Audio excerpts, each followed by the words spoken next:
All right, I'm excited as always. I always bring you guys the best of the best guests, and it's so fun when things come full circle. This next individual leader that you're going to hear from, we first met. He was brand new to the profession. It was like 2018, kind of followed each other, seeing what's gone on the last several years. That was like the very beginning of my coaching, transitioning out of building, figuring out what am I going to do with this public speaking, coaching, writing books. I think my first book was almost out. And then we met 2018. And the cool part is we're going to hear about his story here in just a second, but he's got over 50,000 customers. That's kind of a big deal around the world. And what I want to get into is a couple of things is he's built with all different generations, but I think a unique niche is also being able to build with the younger generation and international. Those are questions that I get asked all of the time, utilizing social media. It's like 3 topics where we could just cover one and go on and on and on. So my man, like, talk to me a little bit. Tell me a little bit about, we talked about this for a while, but tell me a little bit about the journey of, what's been the hardest part about network marketing? Well, Rob, first and foremost, I appreciate you inviting me on. It's definitely an honor and a pleasure. If I go back in time, and I would say I think the hardest is kind of transitioning from that employee mindset to an entrepreneur mindset, because I know based on my team, a lot of people kind of come into network marketing as a part-time hustle or a side hustle, but they're coming with the same that employee mindset where I need to get paid to do something. And the problem is in entrepreneurship, it works backwards. I pay and then I get to do something. And it took me some time. I'll be transparent. I truly believe it may took me at least 6 months to 8 months to just get it through my head. Although I was reading, I was attending all the calls. I was on every call. I was every Zoom. I was in every training. So Rakan, you were, when you started, you were an employee before. You didn't come in as an entrepreneur. You were transitioning. No, yeah, I was an employee. I used to work at a gym. Okay, great. And we I've done a lot of sales at the gym. And there's 2 things that were main roadblocks to me. Number one is that I wasn't getting paid, right? And then the second thing is I thought network marketing was completely sales. So let me close a person. I was trying to read all these books about closing. And I forgot all the invitation and the main but I just focused on the closing, because if I can just talk to a lot of people, I can close a lot of people. And I truly believe that was possibly a wrong mindset to come in, as I wanted to close people, right? It kind of had this negative impact. But yes, I used to work at a gym. I transitioned. I want to do this part-time. Then I kind of saw that this can possibly be for myself, for my future self, full-time. And I started transitioning into how can I, make this a full-time thing. The problem is it wasn't paying me. So, sometimes when it's not paying you, you don't have that full energy, that you're going at it. And then, I didn't have any success for a year and a half. I'll say a year and 3 months. No success, not a single check. Wow. Yeah. And going along with that, I mean, I didn't know it was that long. Yeah, it took some time. How did you not quit? But I truly believe one of the things that kept me in the game, number one, is the culture for my uplines that they had. So I'm thankful that I've had some good uplines around. I've had some good cultures. And in the beginning, the personal development part, listening to you or listening to kind of anybody that was really giving a lot of value. And I don't really have a lot of money at that point. So I kind of went on YouTube and kind of figure out the watching every YouTube. And I always figured that there's always a small missing piece. And as long as I unlock this missing piece, I'm going to be successful. So by the time it's been a year, I've got so many small points that it accumulated to something big. And this is what I truly believe I started having success. That's pretty crazy. How many countries is your business in now? Oof. Definitely over 40. Absolutely. I actually don't know the actual, but definitely over. I've been to 16 countries last year for a tour. Jeez, so, that's what I got to was 40 countries. So I figured you were going to say 41 just to, just to top it a little bit.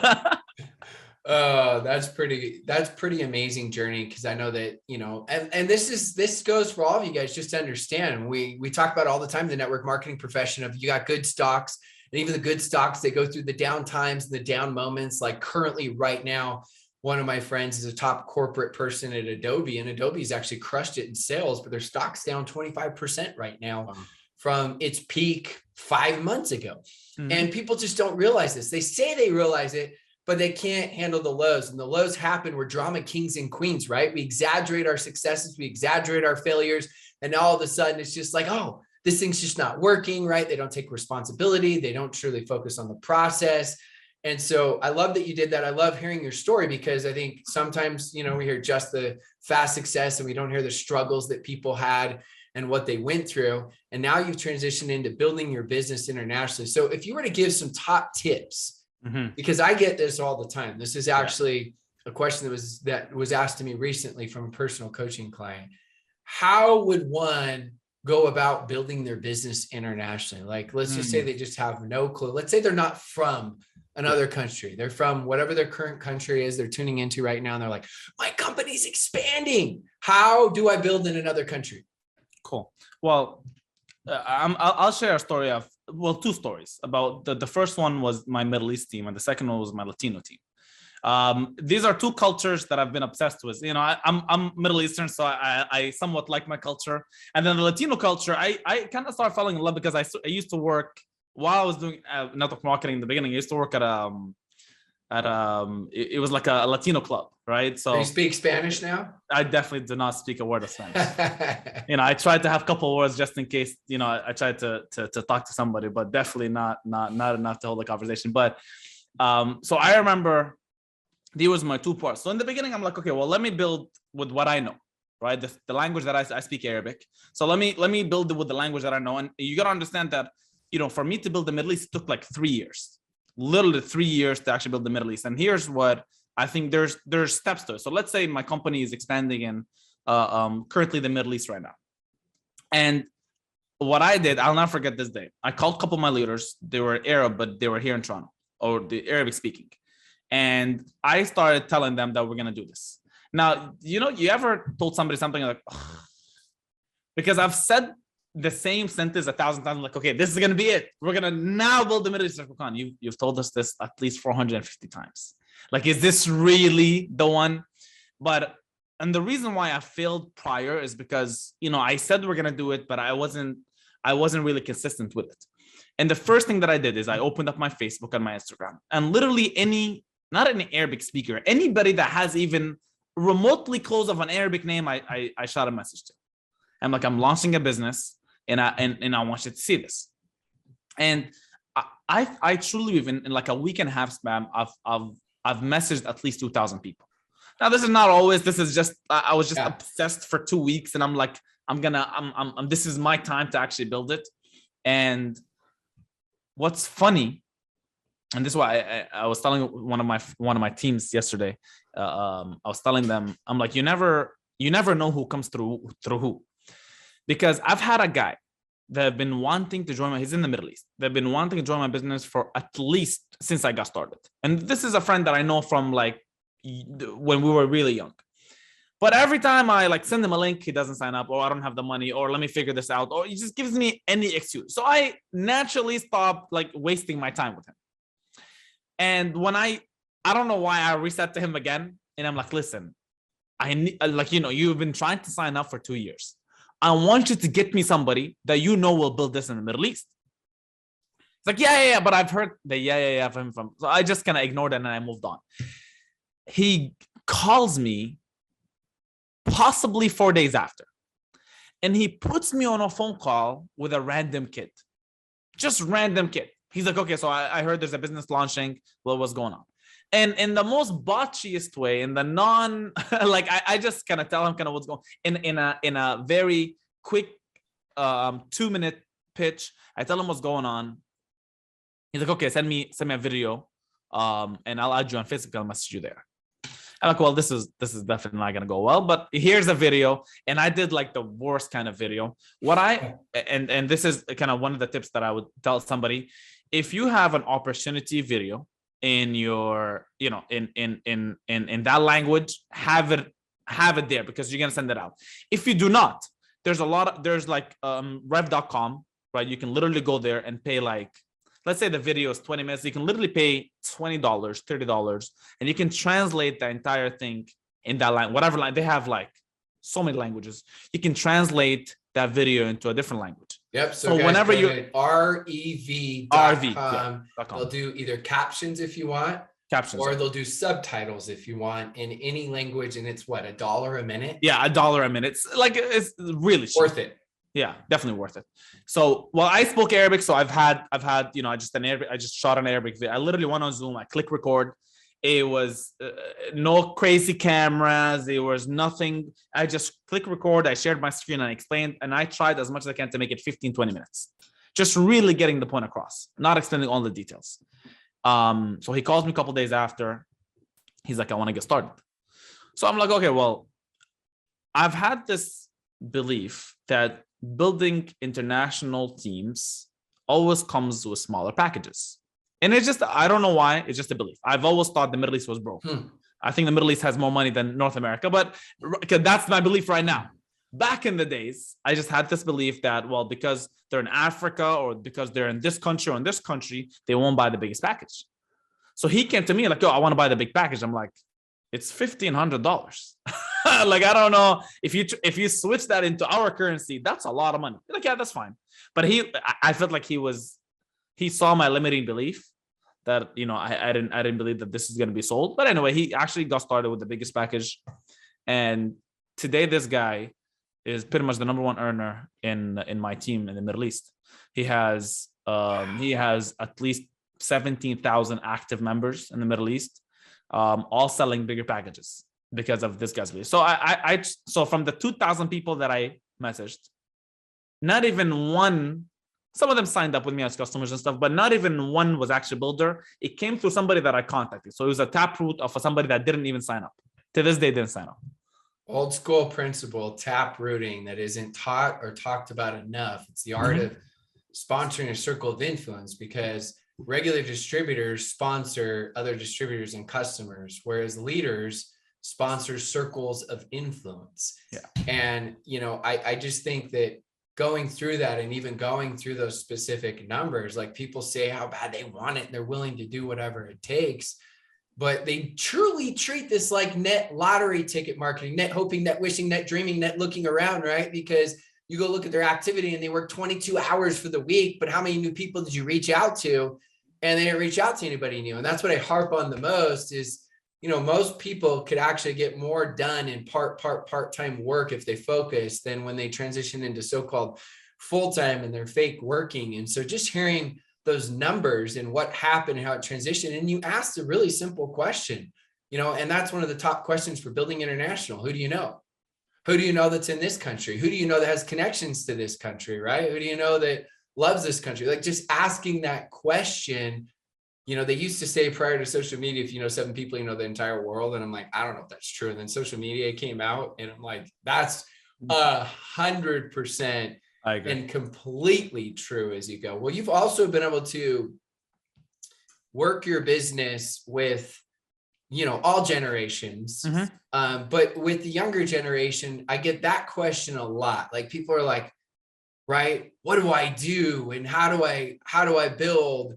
And I just think that, that's something as we see the younger generation, what they love. I mean, they love lifestyle. Like, I give an example to people. The younger generation would rather make $50,000 a year and do what they want when they want than the old school make $80,000 a year and be handcuffed by time, work, job, right? Where they don't have that. So maybe speak a little bit to, what would you say to me if I came to you, Rakan, and I'm like, dude, I just really want to be able to attract some younger generation. They got so much energy. What do I do? Well, I truly believe you need to mirror their energy. That's number one. But number two, Rob, if you look at, if you listen to music, right? If you look to listen to the new generation of music, what are they talking about? Lifestyle. It's a lot of lifestyle. It's a lot of, I want to, travel the world, or first class, whatever. Yeah. I don't really listen to the Lambo generation. Yeah. I feel like I'm older than them, but I totally agree with what you said. they would rather make 50 grand a year doing what they love rather than making even 200 grand a year doing what they hate. Like, and I've seen this firsthand. And I think I'm one of them. I used to make good money on my job, but I felt like I was just stuck in a corner. There was no, end destination. So for anybody that's trying to build with younger people, a part of it is lifestyle, and the second part of it is you got to look what the younger generation is doing, right? So let's talk. Take a simple example. TikTok right now, you can tell what the trends are, right? You can go on your For You page, like the main page, and you can just scroll and see what the younger generation is looking at. And what I've taught my team is you'd have to somewhat mimic being relatable to younger people, because I'm 26. And I'm the oldest. Like people call me dad on the team, and I'm like, don't disrespect me, please. Like I'm not. So I'm like great grandpa. Like my upline is 30, and we came to a point where I called him the godfather of my team. He was so upset. So didn't talk to me for a week. He's like, what do you mean call me a godfather? I'm 30, man. Like don't make me older as I older than I am. But here's the reality of things. If you look at TikTok, Instagram, any of these social media platforms, you can really tell what the younger generation is looking for. You can tell what they're listening to. You can tell by the trends. You can tell by the trends. Like, we had a training on social media the other day, and I was telling them, I'm like, you just gotta follow what the younger people are doing. Who started TikTok? It's younger. It's the damn thing. Younger. Now, there's in the beginning, thank God, there were some smart people that are like, okay, well, this would be smart for business, and they kind of transition that into a business with some lifestyle, with some, I want to be relatable to these people. And you got to understand, and this is because I have a lot of older people on my team, and the one thing that they said, which I do not agree with, like, oh, sometimes I can't relate to these younger people, and this is, I feel like it's just a mindset, a flip, because yes, you can. You're older, so you have more experience, and that's kind of what you lead with. Like, kids, I have more experience than you. This is what happened in the past, and I truly believe the easiest thing that we can do with the old generation to relate to the younger generation is stories. The old generation, they have books of stories. Like, if I sit down with my grandmother, she's gonna pull up so many stories, and you'll see me like just. As soon as she says stories, I'll like stop whatever I'm doing and I'll just listen. I just want to know. Like, one day I was wondering, I'm like, how did my mom and dad meet? Like, I want to hear that story because I've never heard that story. Nobody told me that story. And I couldn't believe it. I'm always on my phone. For an hour, I didn't even touch my phone because she was just sharing that story. And this is when I discovered, I'm like, well, I truly believe the older generation can relate through stories, relate through what's happening in the trends. And they can recruit a lot of younger people. And by the way, all you got to do is train the younger people to relate to all the younger people, and now you have a team. I think it's hilarious when I hear people tell me that, well, the younger generation doesn't want to work, because I've worked, a lot of the younger generation that I worked. I had one of the largest teams in the world of younger generation, and I was amazed that when they had the vision, they were always working. Even when they were out on the lake, like hanging out with friends, and they're asking me to do like things at like 11 p.m. at night. And I feel like I'm the old dude, and I'm like, I go to bed. I'm like, these guys are crazy. So, because it's more of as I said, it's more the younger generation. They want to do what they love. So if you kind of market to that part, like the younger people really just want freedom.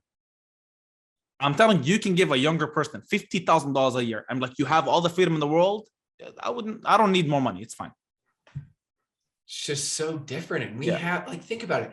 It's the perfect model for them. It's true. It is the perfect model for them. I agree. And I think too many times, like you said, people buy their limiting beliefs of, I just don't understand. No, there's people that are your age you don't understand. There's always things there's different personalities. You're like, I would never do it like that. So stop classifying it as just a generation and looking for reasons why not, and instead start justifying the reasons why this is the absolute perfect thing. That's actually what I had to do when I started network marketing. I created my old school list, and I had to look at my list, and I had to think, this is the reasons why they should do this. Because at the beginning it was, oh, they're too rich. Oh, they're too poor. Oh, they're too busy. Oh, they have too much time. They're lazy. And I had to reverse that to start justifying the complete opposite of why this could be like the most perfect fit for them. Well, you've absolutely just smashed on social media. I'm really impressed on your understanding of just branding. I think a lot of people get overwhelmed with that word. What's a brand? How do I build my brand? But I love the fact that, you know, it's simply, it's you. What do people think about you? Your brand isn't what you think it is. It's what the world thinks it is. And with social media, it's a way to be front of mind of people. It's a way to bridge that gap of likability, credibility, and trust, not in a fake way if you do it right. I mean, the ultimate compliment is when I meet people in person and they're like, Rob, I've never met you before, but that's weird. I feel like I know you. Yeah. So for you, crushing it on social media, what would you give as some of, maybe start with like maybe some beginner tips if someone sucks, right? We love you to death, but you suck and you're not doing anything. You want to get started, to someone that's like, no, I'm already pretty good at the basics and I want to go next level at social media. Got it. Well, social media is divided into multiple platforms, right? And I love what you said, Rob, about, people that are meeting you and they're telling you, I've never met you, but I feel like I've heard your story before. And I remember one of your stories is that when you got started, you made a big check. Yeah. And then you quit your job. And then, it was just a bonus check and you just didn't realize that. And then, but I feel like that's, to me, that was, well, it wasn't relatable because I didn't really make money my first year, but I just feel like a lot of people would relate to that, right? Like I've had some people on my team that I shared your story because they had the exact same story. So I just feel like social media is all about stories. It's all about I collect as many stories as I can to be able to share them with either social media or person with my team. But let's just, go into the branding part. If you divide social media, let's just say we divide it into, there's a lot of other stuff like LinkedIn and all the other, but let's just talk about the three major ones, which is Facebook, Instagram, and TikTok, right? It's what's right now working. And the reason why is because you can tell the reels on Facebook, the reels on Instagram, there's a major focus on. And then you have the TikTok, of course. Now, TikTok has changed, and then they keep changing the algorithms. And this is why I tell people, branding is not a one-time understanding thing. It's an ongoing, you want to see what it keeps changing. Instagram changed their, I think they had a problem with their algorithm, the past 6 months, and it's really brought down like a lot. If you go on YouTube and you just write Instagram algorithm change, you'll see all these influencers complaining about how Instagram kind of cut their views in a massive way. But with every problem, there's an opportunity. So if they cut the views, why did they cut the views? Well, they cut your story views because they're trying to push reels. So all I got to do is find out the reels that are moving. So I can saw that with lives, right? It used to be lives because they were trying to compete. Yeah, exactly. And then it was stories because they were trying to compete with Snapchat. And now it's reels because they're trying to compete with TikTok for market share, for eyeballs, right? Yeah. So I mean, that's a huge insight, guys. Listen, pay attention. And then TikTok, I'm going to come back to Instagram because I don't want to forget that point. Even with TikTok, they have even changed their algorithm because they're no longer, because in the beginning, they weren't competing with nobody, right? And then Instagram came up with their reels. And they're like, okay, well, let's change our strategy. So now they're competing with YouTube. I think it's called YouTube Shorts. Yep. So what's you notice on TikTok, you find a 2-3 minute video. Like I'm not used. TikTok is supposed to be like a 15-second one, but the ones that are really moving, there are 2-3 minute ones. But well, Instagram doesn't have Instagram had changed it again that they allowed more minutes. But my point is that you gotta keep somewhat, in refreshing your understanding of how branding works and what's happening right now. So if we're looking at Facebook, I've had an older person on my team. She's like 57. She calls me one day, and this is how you know she calls me. My team doesn't call me; they text me. She calls me one day. It's like, "Hey, Rakan." I'm like, "Hi." She's like, "Well, I'm trying to figure out this branding thing." I'm like, "Okay, how can I help?" I'm still laughing. You're like, she called you. I guarantee you were like, what? Like, what are you calling me? Even if you love her to death, what? So she calls, not even a FaceTime. Like she literally like calls my phone number. You know what I mean? So she calls me. She's like, I'm trying to figure out this branding thing. I'm like, okay, what do you feel like you struggle with? She's like, well, we've taught a lot of people on how to do TikToks and how to do reels. So she understands the content part. but she doesn't understand where to put it. I'm like, okay, well, you notice that there's a lot of people on our team focused on Reels and TikToks, Instagram and TikTok, but not many people are focused on the Facebook Reels. And I'm like, you should do something, because I haven't really, to be honest with you, I haven't posted any reel on Facebook, but I've seen other success stories. And I literally went on YouTube and I gave her some videos that she should watch about Facebook Reels. She does like a challenge between her and herself, like 14 days, where she posted every single day, more relatable content. There's one of her videos, I think hit like 2 million views, right? Thousands of comments. And she like now her, because she was complaining that she doesn't get enough leads. Now we're gonna have too much leads. I don't know what to do with them. And this is literally, we're talking in a 14-day span. Like I'm not talking, it took her 6 months, 14-day span where she posted it I think twice a day or something. I'm not too sure exactly what it is, but I think twice a day, one in the morning, one at night. One of the, relatability videos, it just blew off. And now she just has way more, leads that she can ever imagine. So going back to branding, she figured out her niche, the people that she can relate to. And even if those were older people, it's fine. That's a lot of older people talking to you. Right. So Reels is the same thing and TikTok is the same thing. You just got to find kind of what's trending and what's working right now. And you got to be able to kind of move with it. And what connects with you, like you said. And what connects. That's important. Sometimes people are like, I got to get on TikTok and I got to dance and I'm not a dancer. There's so many people that are. I've never had TikTok. I don't know if I've ever danced on TikTok. But trying to think. Yeah, it's like people just don't realize that. And then I think also as well is there's so many moving pieces and parts.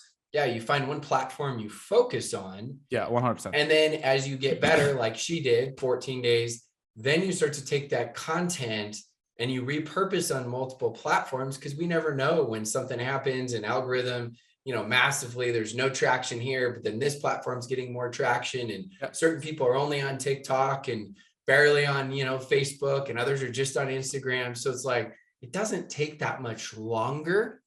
And then eventually you're going to get next level where you get an assistant that helps you with this stuff. We're just trying to cast the vision for everybody that's from a beginner to intermediate to advanced as you go, because that's what's so fun about this profession is there's always more to do. So last question. Yeah. If you were to, and I'm one of those people, when you ask me a question, sometimes I give a different answer like 10 times in a row because it's what's top of my mind, just full disclosure. If you were to say the top reason why network marketers fail, fill in the blank, what would you say? The top reason why network marketers fail. I was reading something today. See, it's based on a friend of mine, man. I was reading something today, and let me find it. And I truly believe, like, maybe this, well, I mean, cliches are cliches because they're true. Having a team 50,000 people, I've seen a good people, like people that I wished that they just could have just been a little bit more consistent and a little bit more just at it, and they would have been superstars. Like there's some people that are just naturally gifted, right? And if you listen to this, just know that you have a gift. I don't know what it is. There's God has created you with a certain gift, and your job is to kind of figure out what that gift is. I know some people on my team, they're really good with stories. I know some people on my team, they're really good with recruiting. I know some people on my team, they're really good with social media branding. I know some people on my team that are really like if you sit down one-to-one, you feel like you're the only person in the world they're ever talked to. And I have some people on exact opposite on social media. They talk on social media, you feel like, oh my God, I can listen to her stories for like forever. So, but I read something and it said the pessimist complains about the wind, the optimist expects us to change, the leader adjusts the sail. And I believe that everybody should be responsible for their attitudes. Rob, this one when our company was not doing well. Yeah. And I just looked around and I didn't get my emotional side to start reacting with everything that was happening, because we had a rough drop that I had to kind of figure, if I'm the leader that I'm saying I am, and I am the guy that's gonna, save my team, because my team is looking at me as, okay, what's next? Like, what are you gonna do now? And when I take that emotional side of it, that emotional part, and I really focus on, correcting my own attitude and taking responsibility of the actions that's gonna happen, this is where my business has started changing. And when we took that big drop, and it was November, December 2019. I had to kind of sit down with myself close to New Year's and just really speak to me. Like, listen, if this is the thing that you really want to keep doing, there's some course of action that needs to change, and my attitude towards what's happening right now needs to change, because everything changes with attitude. I've never forget the story. I remember I had a guy on my team, that superstar, like this kid has came in and had so much success so fast. And one time I called him and I'm like, listen, it's not always sunshines and rainbows. Like, you're gonna take a punch at one point. Like, I'm not trying to be a pessimist, but I'm trying to get you to understand that that's how business is. Like, yeah, but I think right now we're just up. Okay, fine by me. And that day came, and he lost a percentage of his team. So he calls me right away. So as soon as he calls me, I start laughing. He's like, well, what's wrong with you? Why are you laughing? I'm like, remember the call that we had, me and you? He's like, yeah, I remember it. But he was like, I wasn't calling you for that. He was calling me to tell me what the upcoming course of action he's going to do. And I was like, this is a younger individual. We're talking 20 years old. Wow. Right? He kept me speechless. That when a big percentage of your group is just not doing it no more, the people that you have built from ground zero, they just said, we're done, we're out, you're by yourself. He's literally by himself, calls me. He's like, here's my course of actions. Is there anything I can tweak so I can go to the next level? But it will, and by the way, 90 days after that, he's created 10 times bigger of a team than the team that left. 90 days, 3 months. And I know why. It's because of his attitude. He didn't call me to complain. He didn't call me. He called me to give me the course of action that he was going to take. So he corrected his attitude that we're going to take some action and we're going to go. So I truly believe the number one reason why people fail in network marketing is, number one, they always blame everybody else but themselves, and they don't have the right attitude. Isn't it crazy when you really think about it? I'll finish with this thought. It's so simple. I always say successful people just do the basics better.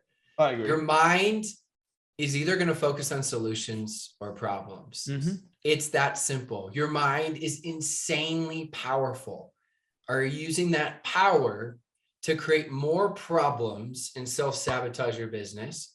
Or are you using that mind to put the puzzle together, the pieces of the puzzle? And yeah, you're going to have the setbacks. It's inevitable.